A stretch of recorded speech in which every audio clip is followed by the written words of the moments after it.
What's up, guys? Neil Orfield here, taking a look at the Stokastic NFL DFS lineup generator for tonight's Monday Night Football slate between the Packers and the Raiders. While you're coming in, please like the video, subscribe to the channel if you haven't already done so, and hit that notification button so you can get alerts when our shows go live.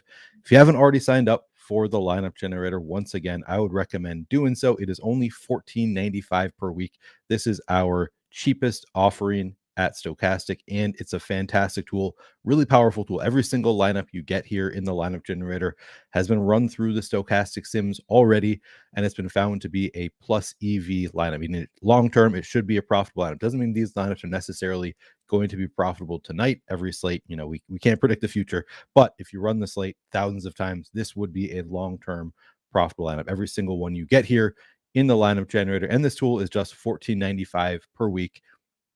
You also get it for not just showdown slates, you get it for the main slates. So you can use it for over the course of that week. There are going to be several slates you can use this tool for. All right, today I'm going to take a look at lineups for both DraftKings and FanDuel. Looks like, let me go back. I think that I already chose one accidentally. So let me make sure that I'm on the right page. All right, DraftKings Showdown is what we're doing to start, and then I'll do FanDuel lineups afterwards.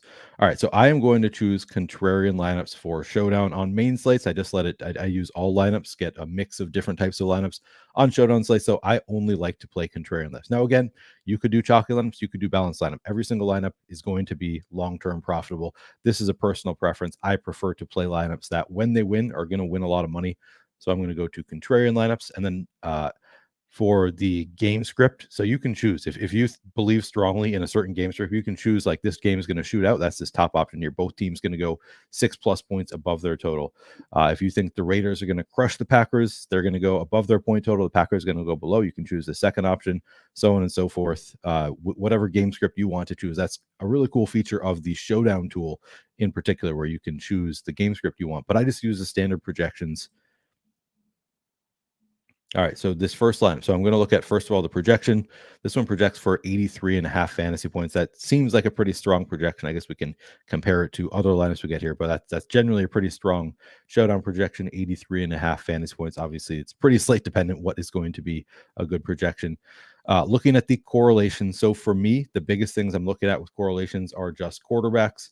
Here we have both quarterbacks in this lineup. So I need to be careful with how I'm constructing lineups around quarterbacks because of the way things are scored on both sites, actually. The pass catcher outscores the pass thrower on every single play, typically the quarterback on every single play. So you need to be careful with how you're using your quarterbacks, especially if they are not great running quarterbacks, like Jimmy Garoppolo, not a great running quarterback. So typically, if I have Jimmy Garoppolo in the captain spot like we have here, I'm going to want multiple pass catchers in the flex. He just doesn't have a ton of rushing upside. Love to see that we have that here. We've got Jimmy Garoppolo in the captain spot. We've got Renfro and Myers paired with him in the flex.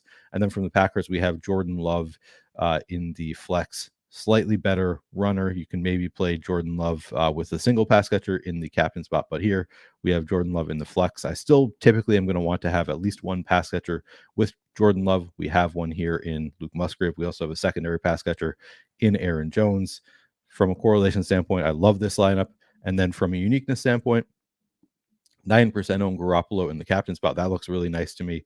We've got 12% own Hunter Renfro. No like super contrarian individual pieces, but then you look at the salary. And this is the biggest thing in determining whether a lineup is going to be duped a lot typically is how much salary you're leaving on the table. This one leaving $1,700 on the table. That is plenty. I love this lineup. Of course, it's kind of hard to predict. Sometimes this might be a lineup that ends up being more duplicated than we expect, but I would expect this one not to be duplicated a ton. Typically, I'm shooting for, under 10 duplicated lineups is generally my goal.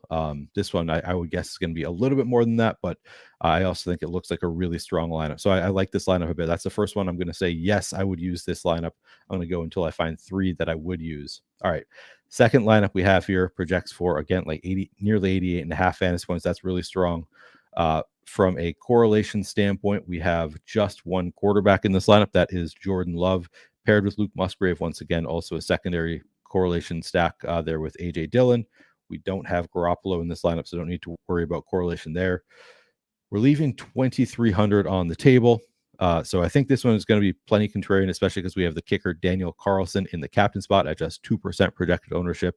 I'm usually pretty wary of playing kickers in the captain spot just because the kicker themselves typically doesn't have enormous upside to score a lot of fantasy points. And then on top of that, usually a lot of people are going to use the kicker in the captain spot to try to get up to all of the studs elsewhere in their lineup. But I think the one exception for me has always been if I'm going to use a kicker in the captain spot, I'm going to leave significant salary on the table, because otherwise you're going to run into a big dupe train, because everybody's trying to do the same thing, use the kicker and then get to all the studs elsewhere. This one leaving 2,300 on the table, love it. This is going to be another lineup that I would use. So 2 for 2 so far. Since I've started going to the contrarian lineups, I'm finding a lot more lineups that I like and that I would play in Showdown. All right, let's take a look at the next lineup. Now we get the Packers defense in the captain spot. Interesting. All right, so from the quarterbacks, we have Jordan Love in here. We've got Jordan Love without any primary pass catchers. We do have AJ Dillon, who obviously can, house a catch and they can, connect on a touchdown pass, but it's a lot less likely than I think other pass catchers on the Packers. So I don't love that we have Jordan Love with just AJ Dillon, but I do think that's one that I might allow in my rules. So maybe I would play that. And then we have Jimmy Garoppolo with Devontae Adams and Jacoby Myers in the flex. Packers defense in the captain spot. This is interesting. This one's a close one for me. So we got the Packers at 3% ownership. That's pretty nice. Everybody else super chalky here, only leaving 1,400 on the table. We do also have the added sort of negative correlation of Jimmy Garoppolo with 2 pass catchers in the flex and the Packers in the captain spot, which I actually like. So it sounds like when I say negative correlation, that sounds like something that I'm not going to like, but I like it because it's going to limit the dupes. And we've talked about this a lot on shows, but like the Packers defense, if they have, a couple turnovers, and especially if they return them for touchdowns, the Raiders get the ball right back. So it is very possible for the Packers to have a really nice game and Jimmy Garoppolo and his pass catchers. Then they're obviously, they get the ball right back. And now they're in probably a better game script for passing the ball, because now the Packers put up points. Now the Raiders need to put up points. So I actually kind of like that, arguably negative correlation there with the Packers defense with the Raiders passing attack. So I kind of like this lineup. My biggest bugaboo with this one is, I don't even know, is that a term? My biggest concern with this one is Jordan Love being paired with only AJ Dillon. I think that this is overall a lineup that I probably would use. I think that I'm okay with this one. I don't think it's going to be duped a ton, and I think it is viable. So there's 3.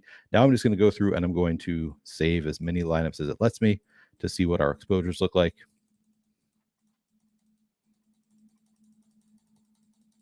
And lately it has been allowing us to save 40 lineups. It's only supposed to allow you to save 20. So we're getting some bonus lineups lately, which obviously pretty nice. If you want to play more than 20 lineups, it's helpful to be able to make 40. And I guess even if you are only playing 20 lineups, you can, then sift through and find your favorites.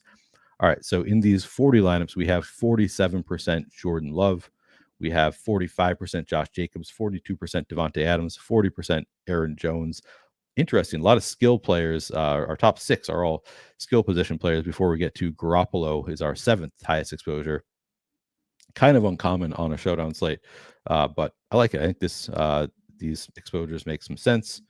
Where do we have Jordan Love? Oh, Jordan Love is our top. Never mind. It's totally wrong. We do have a quarterback at the top spot there, but still a lot of skill position players before we get to Jimmy Garoppolo. Looks good. Looks good to me. All right. I'm going to move on, look at some FanDuel lineups.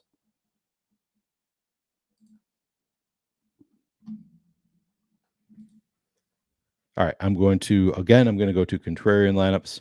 I'm going to use standard projections. All right. So first lineup we see here, no quarterbacks in this one, so don't really need to worry about those correlations.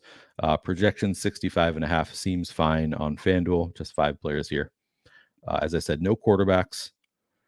We're only leaving 1,000 on the table, so I'm trying to decide if this one is unique enough for me. It does have 2% owned. Josiah DeGuara. Adam, we have the stud running back and wide receiver combos for both teams. Yeah, I don't know. This is my guess is that this lineup will be duped a good amount. So I think this one is probably a no for me. It is pretty close because we're leaving 1,000 on the table. My concern is this, that we're using all 4 of the stud running backs and wide receivers. DeGuara brings down the ownership a little bit, but in the largest field contest, I still think this one probably going to be duped a fair amount. So I think this one's probably a no for me. Second lineup, again, just leaving 1,000 on the table. Right away, I'm not going to love that. We got Jordan Love with Jaden Reed. We do have a low-owned Jacob Johnson at 2% ownership, so that's good. But I think this one's a no for me, too. I'm pretty nitpicky. Again, these are all plus EV lineups, so I'm very much nitpicking here. All right, third lineup, we have the Packers defense in the MVP spot. Got Devontae Adams, Josh Jacobs, A.J. Dillon. So now we have the second options for the Packers in this one with the Packers defense in the MVP spot. I think I might play this one. It's leaving 1,500 on the table. It looks ugly, right? Like the other lineups look better than this one. So, I don't know that I'd love to play this lineup, but it does have Dobbs. I think my biggest concern is I don't love A.J. Dillon, but A.J. Dillon certainly can put up, score a touchdown or two and be in the winning lineup. So I think that I would play this one, even though it is the ugliest lineup I think that we've seen so far. I think it is the one that I'm most likely to play because it's leaving 1,500 on the table using a low-owned captain. I think this one, the most likely to be not duplicated a ton. So I'd say I would play this one. This one uses a full salary. I think that's a non-starter for me in the largest field contest. This one's going to be duplicated a ton, I would guess. I'm going to look for lineups that have at least leaving 1,500 on the table because that's typically going to be necessary for me to want to play it. All right, so this one, we've got Jimmy Garoppolo in the MVP spot with just Devontae Adams. That's totally fine on FanDuel. It's just half point per reception, so much more viable to have an MVP quarterback with just one pass catcher, so no concern there. We've got Aaron Jones, Luke Musgrave, and the Packers defense. I love this negative correlation of Jimmy Garoppolo in the MVP with the Packers defense in the flex. Leaves 2,500 on the table. I actually really like this lineup. This is definitely a yes for me. I would play this lineup. So there's one.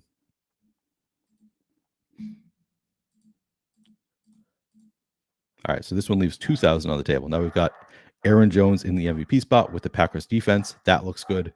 Jacobs, Myers, Carlson. Yeah, this one looks good to me. I would use this one. Find one more. We've got Josh Jacobs in the MVP. Oh, sorry, this one's using 60,000. I wouldn't use it. All right, this one's leaving 3,000 on the table. I would not play naked Jimmy Garoppolo in the MVP, so that's a no for me. All right, this one we have Garoppolo with secondary correlation with Josh Jacobs. That looks good. Carlson in the MVP. Watson, Musgrave leaves 3,000 on the table. There is another one that I would use. So there you have it. 3 lineups I would use. Now I'm just going to go through and save until I get to, until it stops me from saving more. Look at our exposures. 60% Devontae Adams in the MVP spot. Wow, that is a lot of MVP Devontae Adams. 57% Josh Jacobs, 55% Jimmy Garoppolo, and then a big drop off. Man, 42% Packers defense in the MVP. That's more than I would play, but I can see why that is happening. Going to be low owned. So looks good. Like these exposures. All right, that's going to do it for this video. My dog is going crazy. I don't know if, hopefully you can't hear him. My dog is going crazy. I'm going to go check out what's going on. Thank you for watching. Again, this is just $14.95. The link is in the description if you want to check out this tool. It is a very, very powerful tool for just $14.95 per week. I really like this tool. I think this would be the place that I would start if I had not already started using Stokastic tools. So check it out if you haven't already done so. Thanks for watching. Good luck tonight.